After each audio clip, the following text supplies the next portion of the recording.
अस्सलाम वालेकुम and welcome back. हमने अपनी प्रीवियस वीडियो में वर्ड के डिफरेंट टैब्स देख रहे थे, जिसमें हमने अपनी डिज़ाइन टैब तक के ये डॉक्यूमेंट का हमने देख लिया था।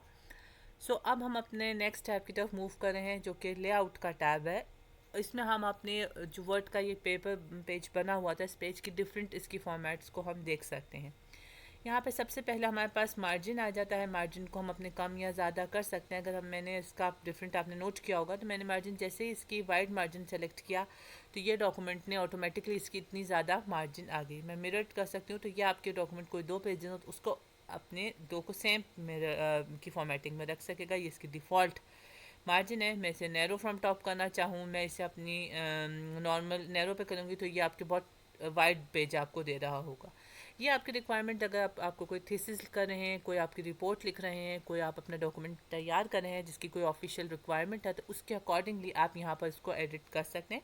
इवन मैं यहाँ कस्टम मार्जिन जाकर इसे अपनी मर्ज़ी की मार्जिनस को भी यहाँ पर लिख सकती हूँ, जिसका प्रीव्यू मैं यहाँ पर देख सकती हूँ। फॉर एग्जांपल, अगर ये 1 इंच से ज़्यादा का मैं स्पेस नहीं, तो आप ये देख सकते हैं कि ये यहाँ से मुझे अपनी चेंजिंग की रिक्वायरमेंट दे रहा है। मैं ये लेफ़्ट या राइट का शो करूँ, तो ये अपने एंड पे इस तरह से जाकर आप इसको शो कर सकता है यहाँ पे। देन आपके पास ये गटर पोजीशन जो शो हो रही है, ये आपके पास लेफ़्ट पे है, टॉप से शो हो, या आपके पास राइट पे शो हो, ये उस चीज़ को शो कर सकता है। ये बेसिकली अगर आपने कोई अपनी बाइंडिंग करवानी हो, तो ये उसके अकॉर्डिंगली यहाँ पर इसको आप शो कर सकते हैं। लेट्स सपोज मैंने इसे डिफ़ॉल्ट कर दिया है, जो हमारे पास इसका मौजूद थी इसकी फॉर्मेटिंग, डिफ़ॉल्ट फॉर्मेटिंग के लिए। तो मैंने इसे अपनी यहाँ पर इसे कैंसिल करते हैं। हम वापस आते हैं इसकी मार्जिनस की पे। ये इसकी डिफ़ॉल्ट सेटिंग है। अगर मैं यहाँ पर अगर आप चेंजेस करना चाहें, तो मैं इसको अगर मैं अब इसे राइट साइड पे कर दूँगी, तो ये इसकी चेंजेस आपकी राइट साइड पे गटर आ जाएगा, ये इसके टॉप साइड पे हो जाएगा, ये इसके लेफ़्ट साइड पे आ जाएगा यहाँ पर। अगर आप मल्टीपल पेजेस चाहते हैं, मिरर मार्जिन चाहते हैं, तो ये आपकी दो मिरर मार्जिन आ जाएंगी। ये आपकी पेजेस की पर शीट पे सेटिंग शो कर रहा होगा। ये बुक फोल्ड आप चाहते हैं, तो इसकी ये बुक फोल्ड के अकॉर्डिंगली करेंगे, यानी कि बुकलेट की फॉर्मेट में करेगा। आप इसके अकॉर्डिंगली आपके रिक्वायरमेंट के लिए मार्जिन पे सेलेक्ट कर सकते हैं। ये पेपर आपकी शीट यहाँ से आप सेलेक्ट कर सकते हैं, पेपर साइज़ कर सकते हैं वाइड से, और या उसका आप लेआउट डिफ़ाइन कर सकते हैं। हम यहाँ पर अगर इसी तरह से आप यही चीज़ें अपनी इस तरह से भी आप मूवमेंट में देख सकते हैं। अगर हम इसका साइज़ छोटा करें ताकि आपको पेपर की ओरिएंटेशन की बात समझ में आए, ये ओरिएंटेशन में अगर हम देखें, ये आपके पोर्ट्रेट है, यानी किसी भी पिक्चर के अकॉर्डिंगली, जैसे अगर आपको पिक्चर देख रहे होते हैं उस तरह से। अगर मैं इसे लैंडस्केप पे कर सकती हूँ, तो ये मेरे पेजेस ये हॉरिजॉन्टल फॉर्म में सेम पेज का साइज़ हॉरिजॉन्टली आ जाएगा। जनरली हम डॉक्यूमेंट को पोर्ट्रेट पे ही रख रहे होते हैं, ताकि हमारा उसके अकॉर्डिंगली एक पोर्ट्रेट में पेपर रहे। साइज़ में हम अपने पेपर का साइज़ कर सकते हैं। लेटर है, लीगल है, एग्जीक्यूटिव है, A4 है, A5 है, डिफरेंट आपके कर सकते हैं। अगर मैं यहाँ पे एनवेलप साइज़ करूँ, तो आप ये देख सकते हैं कि ये मेरा एनवेलप साइज़ पेपर पे बन गया है। अगर आपका उस तरह का कोई डॉक्यूमेंट है जिसमें आपने एनवेलप के ऊपर ट्राई करना है, उसकी प्रिंटिंग करनी है, तो आप वहाँ से एनवेलप पे कर सकते हैं। A5 पेपर करूँ, तो ये आपके पास A5 रहेंगे। Basically these are different type of paper types जो डिफरेंट पर्पजेज़ के लिए यूज़ किए जा सकते हैं। हमारे यहाँ जनरली जो हम पेपर यूज़ कर रहे होते हैं, वो A4 पेपर है, जो आप प्रिंटिंग के लिए अपने डॉक्यूमेंट पे यूज़ करते हैं, या आप इसे अपने लीगल बास डॉक्यूमेंट में यूज़ करते हैं, और बास लेटर के ऊपर पे यूज़ किए जा सकते हैं। आप इस पेपर की सेटिंग को उसके अकॉर्डिंगली आप यहाँ से चेंज कर सकते हैं।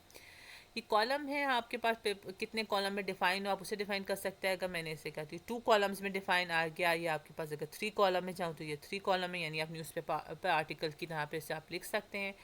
आपकी कोई लेफ़्ट ज़्यादा और राइट कम हो जाए, आपकी राइट वाला कॉलम छोटा और लेफ़्ट वाला कॉलम ज़्यादा हो, तो हम उसको डिफाइन कर सकते हैं। और अगर आप वापस नॉर्मल लिखना चाहते हैं, तो हम उसे सिंगल 1 कॉलम में लिख सकते हैं। देन हमारे पास ये ब्रेक्स आ जाती हैं। ये आपके पास पेज ब्रेक आप किसी पॉइंट पे देना चाहें। फॉर एग्जांपल, अब मैं यहाँ से ई बिज़नेस से पहले पेज ब्रेक देना चाहती हूँ, तो ये मेरा नेक्स्ट पेज पे आपके पास आ जाएगा। देन अगर आप इससे कॉलम ब्रेक देना चाहती हूँ, फॉर एग्जांपल लेट सपोज मैं ये कहती हूँ कि ये यहाँ से मेरे पास कॉलम ब्रेक पे आ जाए, तो मैं जब इसे कॉलम ब्रेक में दे दूँगी, तो ये मेरे पास इससे आगे और नेक्स्ट कॉलम में शिफ्ट हो जाएगा। अगर मैंने कॉलम में रखा, जिसको एग्जांपल में हम यहाँ देख लेते हैं, तो ये कॉलम में चला गया। अगर मैं इसे इस पॉइंट के साथ अगेन में दिखाती हूँ, मैंने यहाँ पर इसे कॉलम ब्रेक देना चाह रही हूँ, तो आप ये देख सकते हैं 4th के बाद एक नए कॉलम में मूव कर जाएगा ये यहाँ से।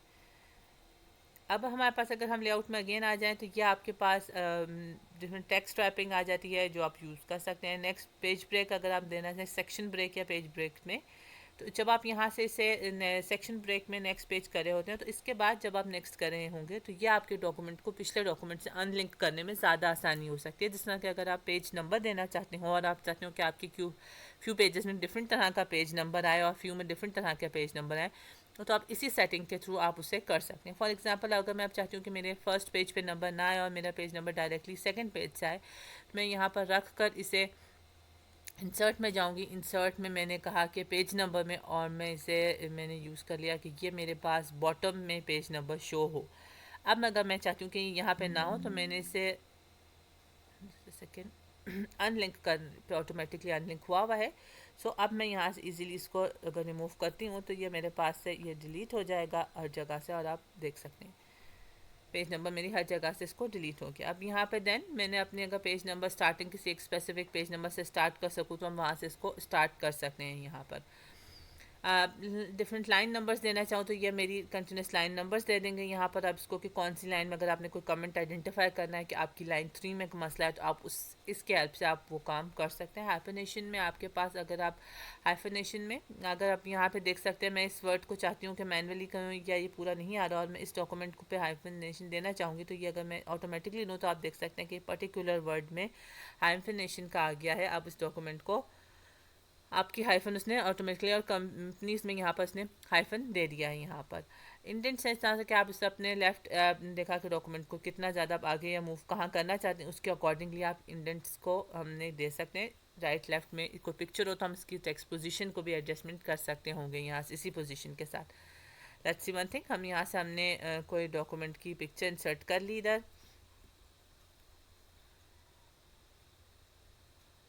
इंसर्ट पिक्चर, हम स्टॉक इमेजेस,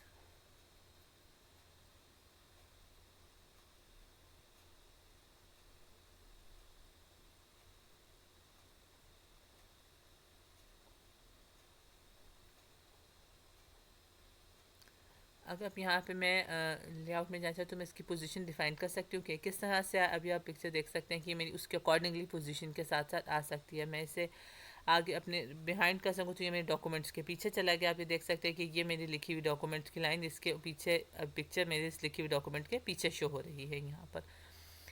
अब अगर हम नेक्स्ट आ जाते हैं कि ये आपकी यहाँ से आप अरेंज उस पिक्चर को कर सकते हैं। अलाइन करना चाहें तो हम ये कर सकते हैं कि ये टॉप अलाइन रहे पिक्चर या आपकी बॉटम अलाइन रहे तो ये आपकी पिक्चर बॉटम में रहेगी। और आप इसको रोटेट करना चाहें तो आप इसे हॉरिजॉन्टल फ्लिप कर सकते हैं, वर्टिकल फ्लिप कर सकते हैं, आप इसको रोटेट कर सकते हैं 90 डिग्रीज पर, या आप इसके अकॉर्डिंगली हम इसे अपने रिक्वायरमेंट के अकॉर्डिंगली इस पिक्चर को मूवमेंट के तौर पर हम कर सकते हैं। नेक्स्ट हमारा जो रेफरेंस का आ जाता है, रेफरेंस में आप टेबल ऑफ कंटेंट क्रिएट कर सकते हैं। उसके लिए आपको अपने डॉक्यूमेंट को अपनी नेसेसरी है कि आप अपने इन हेडिंग्स के अकॉर्डिंगली लिखें या आप इन हेडिंग्स को डिफाइन कर लें अपने रिक्वायरमेंट के अकॉर्डिंगली। तो जब जैसे ही आप अपने रेफरेंसेस में जाकर अपने टेबल ऑफ कंटेंट पर क्लिक करेंगे तो ये ऑटोमेटिकली आपका टेबल ऑफ कंटेंट बना देगा। यहाँ पर हमने डिफाइन नहीं किया था तो कोई भी इसलिए आपने उसने टेबल ऑफ कंटेंट उसने शो नहीं किया है, अदरवाइज ये यहाँ पर आपको टेबल ऑफ कंटेंट को ईजिली शो कर सकता होगा। देन अगर हम रिव्यू रेफरेंसेस में आ जाएँ तो ये आपके पास डिफरेंट टेबल ऑफ कंटेंट का ही डिफाइन कर सकते हैं। यहाँ ऐड नोट हम कर सकते हैं, इंसर्ट फुट नोट। अगर मैं यहाँ पर चाहती हूँ कि मैं प्रीवियसली इससे कोई लिंक चीज़ डिफाइन करना चाहूँ जिससे मैं चाहती हूँ कि कोई मेरी फुट नोट में डिफाइंड बात है, तो जैसे ही मैंने फुट नोट क्रिएट किया तो आप यहाँ पर अगर हम इसे थोड़ा सा जूम इन कर लें तो ये यहाँ पर हमारे पास आप ये देख सकते हैं कि ये मेरे पास ये 1 का सिंबल यहाँ शो हो रहा है। और जैसे ही मैं पेज के एंड पे जाऊँगी तो मैं यहाँ पर इस 1 के रिक्वायरमेंट चीज़ लिख सकती हूँ। फॉर एग्जांपल मैं यहाँ लिख सकती हूँ कि ये हमारे पास इंटरनेशनल कोई चीज़ को मैं शो करना चाहती हूँ इंटरनेशनली। अभी आप यहाँ पर ये चीज़ जैसे ही मैं लिंक होंगी तो ये ऑटोमेटिकली मैं इसे क्लिक करूँगी डॉक्यूमेंट में कहीं भी वे भी, तो ये मेरे पास इसका रेफरेंस यहाँ पर शो हो रहा होगा। दिस बेसिकली रिक्वायर्ड कि आप अपने कोई रिपोर्ट में कोई चीज़ को हाईलाइट करना चाहते हैं या आप डिफाइन करते हैं उसे नहीं उतनी डिटेल उस पॉइंट पे लिख सकते, तो आप यहाँ पर इसको यहाँ पे शो करते हुए इस चीज़ को आप नीचे रेफरेंस में दे सकते हैं। यहाँ पर जिसना एंड नोट है, एंड नोट आपके पास कोई डॉक्यूमेंट में आप डॉक्यूमेंट के पूरे एंड पर कम्प्लीटली एंड पर कोई चीज़ डिफाइन करना चाहो तो आप वो कर सकते हैं। इसमें आप शो नोट्स करना चाहें तो आप इस डॉक्यूमेंट को क्लिक करके यहाँ पर आप शो नोट्स में भी देख सकते हैं, यानी आप स्टार्टिंग के नोट्स भी मैंने यहाँ उसने शो कर लिया रिक्वायरमेंट और बिल्कुल एंड पर अपने डॉक्यूमेंट को वहाँ पर शो कर देगा इसमें। अगेन अगर मैं नहीं चाहती तो मैं इसे डिलीट प्रेस करूँगी तो ये ऑटोमेटिकली डिलीट हो जाएगा। यहाँ पर रिसर्च सर्च में अगर आप कोई डॉक्यूमेंट को सर्च करना चाहते हैं तो आप डायरेक्टली इंटरनेट की सर्च यहाँ पर आप उसको शो करके लिख सकते हैं। अगर आप रिसर्चर हैं तो वो अपने अकॉर्डिंगली उसकी रिसर्च के डॉक्यूमेंट्स की भी फाइंड में कोई कोट है, कोई साइट है, तो आप यहाँ से उसको नोट कर सकते हैं। अगर आपके पास डिफाइंड साइट मौजूद है तो आप उन साइटेशन को भी यहाँ से यूज़ कर सकते हैं। साइटेशन मीन्स कि अगर आपने कोई भी रेफरेंस यूज़ किया हो और उसको आप डॉक्यूमेंट में शो करना चाहते हो कि ये डॉक्यूमेंट या ये आर्टिकल से मैंने हेल्प ली है अपने डॉक्यूमेंट लिखते हुए, वहाँ से आप इसको यूज़ कर सकते हैं यहाँ पर।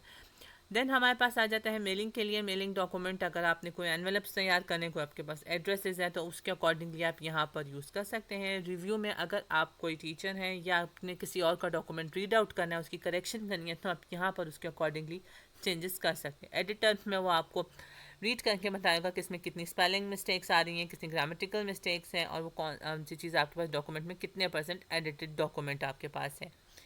स्पेलिंग एंड ग्रामर चेक में तो वो आपको मिस्टेक आइडेंटिफाई कर देगा कि आपके पास क्या है, यहाँ पर उसके सही करेक्टेड फॉर्मेट शो कर देगा। यहाँ पर अगर मैं नेक्स्ट करना चाहूँ तो ये दराज के एरर दे रहा है, या एग्जांपल्स में स्पेस है, वो आपको बता देगा कि इसकी स्पेस नहीं होनी चाहिए। सर्विसेज में उसके एंड पर फुल स्टॉप आना चाहिए। इंट्रोडक्शन में उसने बता दिया कि सिंगल डॉट आए। ये आपका पास उसने रिक्वायरमेंट को अपनी एडिटिंग में शो किया। आप चाहें तो उसको ठीक कर सकते हैं, अदरवाइज आप इग्नोर भी कर सकते हैं।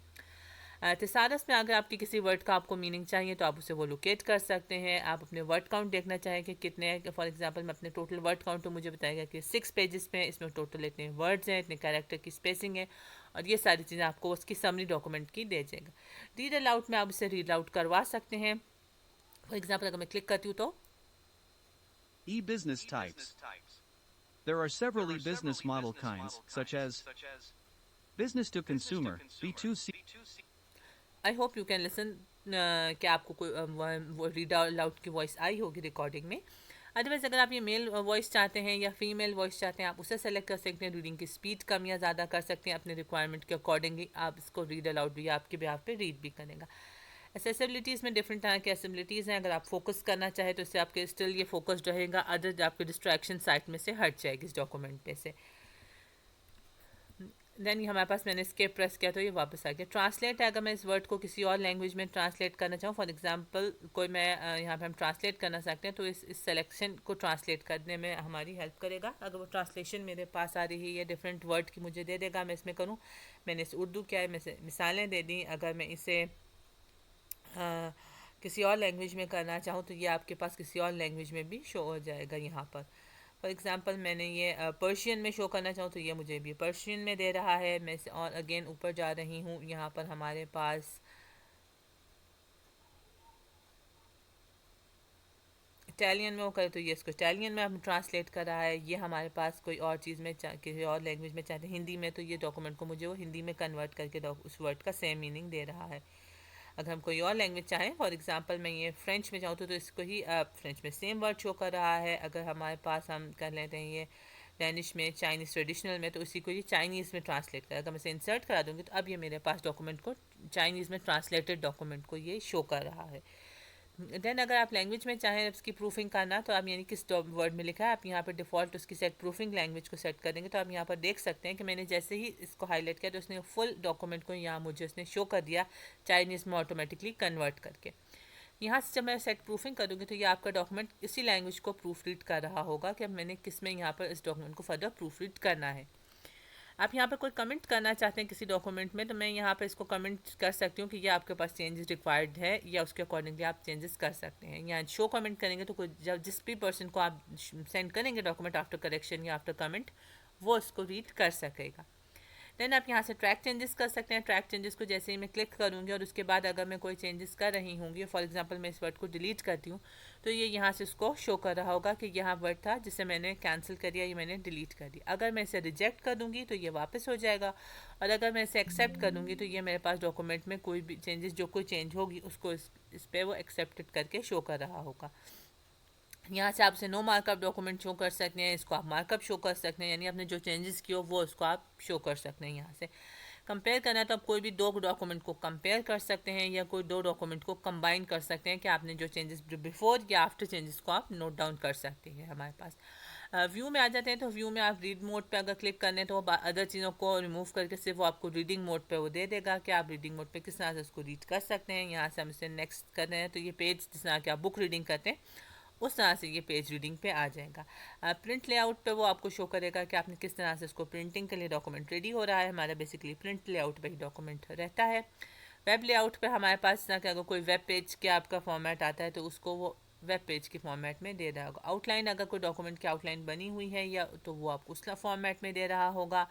और अगर हमारे पास आज मौजूद है ड्राफ्ट फॉर्मेट में तो आप किसी किस्म से भी इसे ड्राफ्ट फॉर्मेट में भी देख सकते हैं कि ये आपके पास किस तरह से आ रहा है। इसने यहाँ पर ये शो कर दिया कि यहाँ हमने सेक्शन ब्रेक दिया है, यहाँ कॉलम ब्रेक दिया गया है। ये सारे डॉक्यूमेंट्स आपको वो शो कर देगा। स्टिल अगर मैं फोकस पे क्लिक करूँगी तो ये आपके जितने भी डिस्ट्रैक्शंस हैं वो उसको कर सकते हैं। इमर्स रीडर में भी आपके पास वो तमाम लोग जिन्हें थोड़ी सी अटेंशन में करने में या फोकसिंग में मसला होता है, उनके लिए ये ऑप्शंस मौजूद होती हैं कि वो आपको यहाँ से वो फोकस करके रीडिंग के लिए हेल्प आउट कर सकते हैं। ये पेज की मूवमेंट है कि आप चाहते हैं कि किस तरह से पेज मूवमेंट हो व्हेन यू कैन, जब आप स्क्रॉल कर रहे हैं तो किस तरह से हो। अगर मैं इसे साइड पे कर लूँगी तो ये डॉक्यूमेंट साइड वाइज की स्क्रॉलिंग पे आ जाएगा, यानी आप ये देख सकते हैं कि आप डॉक्यूमेंट अभी साइड वाइज स्क्रॉल हो रहा है। और अगर मैं इसे डॉक्यूमेंट को वर्टिकल कर दूँगी तो ये डॉक्यूमेंट अब वर्टिकली स्क्रॉल हो रहा है। हॉरिजॉन्टल में उसने आपकी व्यूइंग साइज छोटा करके आपको आइडेंटिफाई के लिए बताया। ये वर्ड का रूलर होता है ताकि आप अपने डॉक्यूमेंट को एडजस्टमेंट कर सकें। अगर मैं इसे अनचेक कर दूँगी तो ये हट जाएगा और मैं इसे चेक करती हूँ तो ये वापस आ जाएगा। ये ग्रिड लाइंस हैं, अगर आप अपने डॉक्यूमेंट में ग्रिड लाइंस चाहते हैं तो ये ग्रिड लाइंस आ जाएंगी। नेविगेशन प्लान में अगर आप किसी भी इसकी हेडिंग्स मौजूद हैं या पेजेस लिखे हुए अगर किसी स्पेसिफिक पेज पे जाना चाहते हैं तो आप यहाँ से उसके पेजेस पे नेविगेट कर सकते हैं, यानी डायरेक्टली उस पेज पे मूव आउट कर सकते हैं इंस्टेड कि आप स्क्रॉल करते हुए उस पेज पे जाएँ। जूम, अगर मैं कोई डॉक्यूमेंट को जैसे अभी हमने यहाँ पर जूम इन करके आप करना चाहते हो तो आपसे जूम कर सकते हैं। आप किसी स्पेसिफिक टेक्स्ट बिट को हाईलाइट कर सकते हैं कि वो बड़ा या छोटा हो जाए। देन आपके पास वन पेज करे मल्टीपल पेजेस शो हों, आपके पास पेज विड्थ कितना से हो, ये सारी की सारी आप अपनी रिक्वायरमेंट के अकॉर्डिंगली इसको आप अपने एडजस्टमेंट कर सकते हैं। यहाँ पर न्यू विंडो कोई ओपन करना चाहे तो ये हमारे पास न्यू विंडो में डॉक्यूमेंट ओपन हो जाएगा। देन फर्दर अगर हम करें कि ये अरेंज ऑल करें तो जितने भी वर्ड के डॉक्यूमेंट्स हमारे पास ओपन हो गए कि ये सारे डॉक्यूमेंट्स को वो अरेंज कर देगा। यहाँ पे आप देख सकते हैं कि ये डॉक्यूमेंट का नाम यहाँ से शो हो रहा है, आप उसके अकॉर्डिंगली इसको आप चेंजेस किया जा सकते हैं। कोई डॉक्यूमेंट को आप 2 सेक्शन में स्प्लिट करना चाहें तो यही एक ही डॉक्यूमेंट है जो 2 हिस्सों में स्प्लिट हो गया है। आप सेम डॉक्यूमेंट है जिसको आपने 2 हिस्सों में स्प्लिट कर लिया। व्यू साइड बाय साइड, तो हम ये देखना चाहते हैं कि डॉक्यूमेंट 2 को करें या किस डॉक्यूमेंट को साइड बाय साइड करें, हम उसे कर सकते हैं। यहाँ पर हम स्विचिंग विंडोज़ पे करना चाहते हैं कि आप ये डॉक्यूमेंट 1 में मूव करें या डॉक्यूमेंट 2 में मूव करें, वहाँ से आ सकते हैं। ये मैक्रोस प्रोफेशनल चीज़ें हैं, ये हम अपनी किसी फर्दर वीडियो में देखेंगे यहाँ पर। देन अगर हमें हेल्प में आ जाए तो वो आपको बेसिक हेल्प को डिफाइन कर देता है कि आप किस डॉक्यूमेंट में क्या हेल्प करना चाहते हैं या किस डॉक्यूमेंट की किस तरह से आप हेल्पिंग को यूज़ कर सकते हैं। हाँ, देन आपके पास ये फॉक्सेट पीडीएफ है जो कि मेरे वर्ड में इंस्टॉल्ड है कि उसकी क्रिएट टू पीडीएफ डॉक्यूमेंट के लिए मौजूद है, तो आप यहाँ से इसको इजीली किया जा सकता है। This is the PDF document format में। देन अगर आप चाहते हैं कि ये डॉक्यूमेंट में हमारे पास हम इसे डॉक्यूमेंट को पीडीएफ में सेव करना चाहते हैं तो मैं यहाँ से इसको सेव करने के लिए डिफरेंट ऑप्शन है। अगर मैंने आफ्टर राइटिंग इस डॉक्यूमेंट को सेव करना हो तो मैं यहाँ से सेव बटन पे प्रेस कर सकती हूँ। अदरवाइज़ मैं इसे सेव एज पे यहाँ से भी सेव कर सकती हूँ, डॉक्यूमेंट को सेव हो जाएगा। और अगर यहाँ पर मैं इसे सेव एज करना चाहूँ तो यही डॉक्यूमेंट को जो मेरे पास डिफरेंट है मैं इस डिफरेंट फॉर्मेट में उसको पीडीएफ में या कोई भी और फॉर्मेट में भी इसको मैं सेव कर सकती हूँ तो डॉक्यूमेंट सेव हो जाएगा मेरा। सो आप उसके अकॉर्डिंगली डॉक्यूमेंट को एक दफ़ा ग्रैब के एक सेटिंग में बहुत पूरा नहीं होता तो आप इसे फर्दर डिफरेंट सेटिंग में भी आप इसे पूरा कर सकते होंगे इस डॉक्यूमेंट को। या अगर आप चाहते हैं कि ये आपका डॉक्यूमेंट अपनी डिफरेंट में को फर्दर कोई और चेंजेस करना चाहें तो आप इसे सेव करके किसी और को ईमेल कर सकते हैं सेम डॉक्यूमेंट को ताकि वो अपने अकॉर्डिंगली चेंजेस कर सके। So this is the basic word की जो आपको रिक्वायरमेंट में आई होप कि ये हेल्प कर सकेगा। If you need any other explanation तो please let me know, I will try to explain it. Thank you.